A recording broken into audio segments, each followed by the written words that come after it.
Mga ka-RSP, madalas ka bang nakakaramdam ng pananakit sa ibaba ng tiyan, balakang o pelvis na hindi mawala-wala? Naku, huwag niyo po itong pagwalang bahala dahil maaari ito ay senyales ng chronic pelvic pain syndrome o CPPS. At Leslie, para mas malinawan pa tayo patungkol sa sakit na chronic pelvic pain syndrome o CPPS, ating bibigyan din yan dito sa Say ni Doc dahil makasama natin ay isang urologist na si Dr. Joseph Lee. Doc, good morning. Welcome back to Rise and Shine Pilipinas. Yes, magandang umaga, PP and Leslie, at salamat sa pag-imbita ulit sa Thank you for Rise being with and us. Shine Pilipinas. Na-miss ka namin, Doc. Yes, I Pero miss ito you all muna, too. no? Can you tell us more about chronic pelvic pain syndrome or CPPS at ano po ba yung role ng pelvis sa katawan? Yes, actually, it's yung terminology niya is very unique and hindi madalas sinasabi, no, pinag-uusap. Hindi naman sa hindi pinag-uusapan. Actually, hindi siya yung common na naririnig ninyo sa mga consultation rooms, di ba? So, ang chronic pelvic pain syndrome is ito ko ay isang complex syndrome wherein hindi mo matutukoy ang isang focus. So, kailangan bigyan natin ng madiin at definition ng history. When you say that, kailangan detalye ang history natin para malaman natin. And this happens both sa kalalakihan at kababaihan. Pag sa male kasi most of the time it's stage 3 chronic prostatitis, yung infection ng prostate. No, it could be a chronic type of urethritis also. Bakit sinasabi kong chronic? Matagal na siya. It's lingering already, that has already ascended and caused pain along the lower back area. Ano to? Pag gumagalaw ka lang, tsaka may mararamdaman na pain or talagang tuloy-tuloy yung sakit? Hindi, ano to, Phoebe, kasi maaring hindi mo na follow up yung sakit mo dati. Okay. Tapos nagkaroon ng pain. Okay. Para siyang pag iisipin mo yung pain, parang rayuma.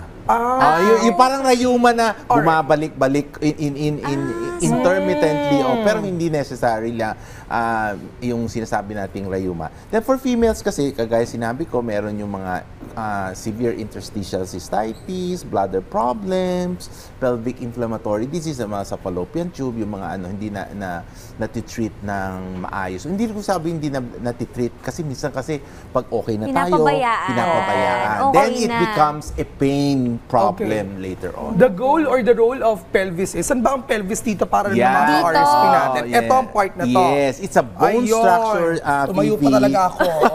That is functionally, structurally, that holds the reproductive natin organs.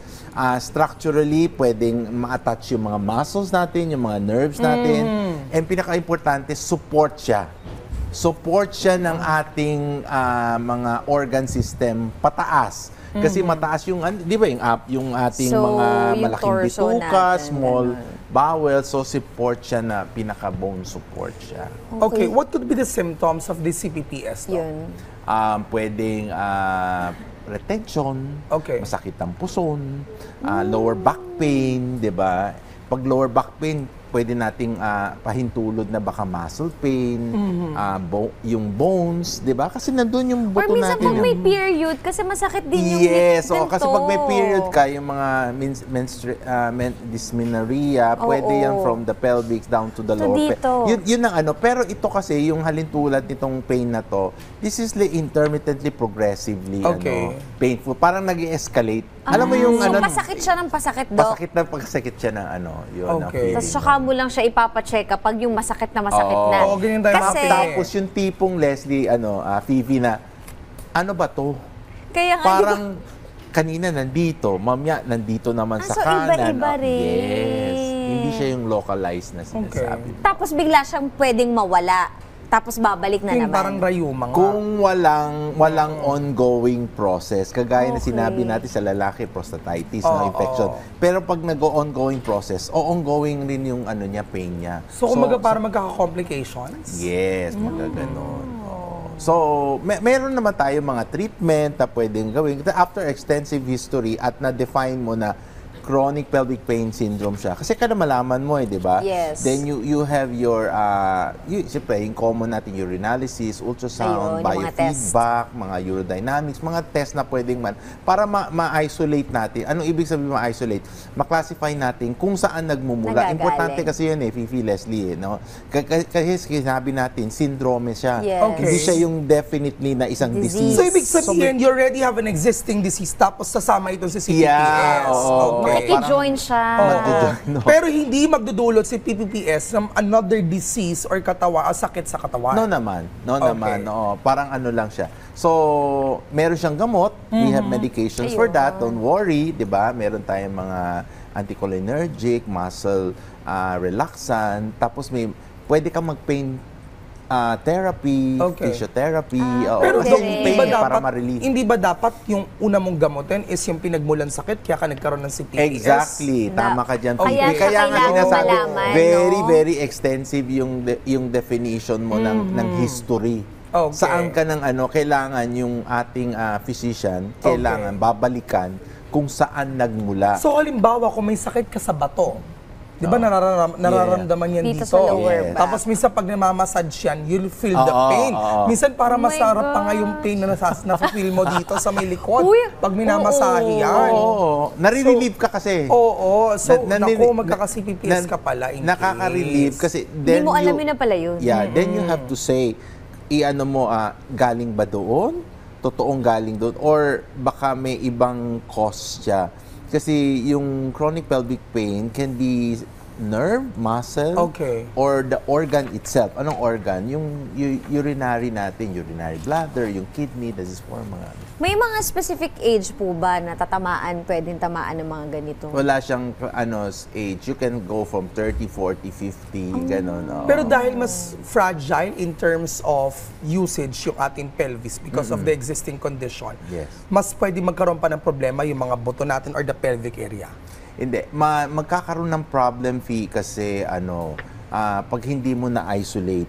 Okay. Pag di mo nalaman. So, Hindi kailangan mo mo history. nalaman, now you're confused now if it's sa bone, Okay. sa muscle, sa nerve, or dun sa reproductive organ na sinasabi. Okay. Oo. So this is very, very tricky in itself kasi pag Oo hindi nga. mo na-isolate talaga, ang management mo, sabog-sabog.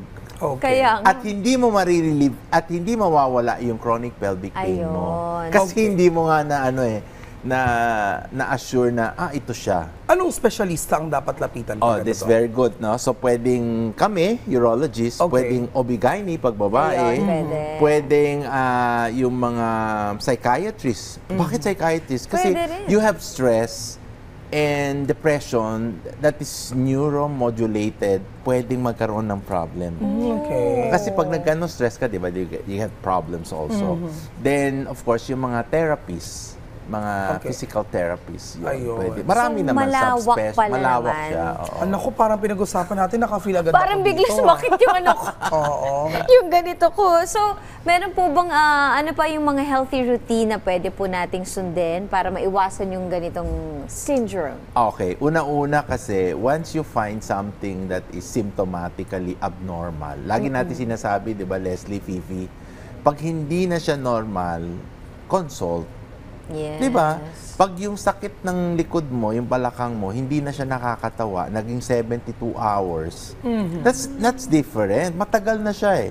So, pa-check ka na, then they will go for yung mga initial baseline natin, urinalysis, ultrasound, lahat.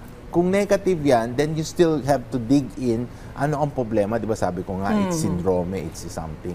Then, mahahanap natin yung solusyon. Then, we give the proper medication. Ayun. Kasi hindi pwedeng sabihin, lalagyan lang natin something there, Tatapalan itatapa lang ng lang ano-ano. natin, nawala, na-relieve. Yung pain can be relieved, but once it returns and Ganun becomes pa rin. recurrent, yun ang Mas problema. masakit pa yun. Oo.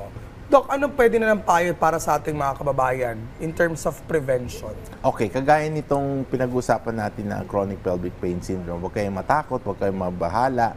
Sasabihin natin, this is not going into malignancy. Lagi nating sabihin yun na kasi takot ng tao baka Takot maging yung tao. cancer. No. It is something that can be corrected and can be managed if it's properly taken in a definitely definitive and detailed history, and the management is accurate with the diagnosis. Doc, I understand marami ka ring mga health advices na binibigay online. Ano po ba yung social media accounts? Oo nga, para ma-share natin yan. Siyempre, you can follow me sa Dr. Joseph Lee, sa FB ko, sa Instagram, sa TikTok. Yun. ganun. And YouTube. And May Vlog TikTok. ka din eh. Oo. Ayun ang gusto ko kay Doc. Oo. Lahat pwede Tapos pag na. Ginagaya ko kayo. Pag nagpapacheck ka kay Doc, punta ka sa Laguna. Ay, Saan oo. sa Laguna yun? Sa... Yes, sa Rejuvenative and Aesthetic Wellness Center. Saan yun, It's Doc? a male, sa Binyan. Binyan. Binyan. Alright. Thank you for it's a male wellness hub. Ayun. Ang Doon lahat yung mga pwede nating gamot yung mga Ayun. kailangan natin. Perfect yan, Doc. Perfect. Maraming salamat sa iyong oras at pagbabahagi dito sa Rise and Shine Pilipinas, Doc Joseph Lee. Thank you, Doc. Thank At eto you. po muna,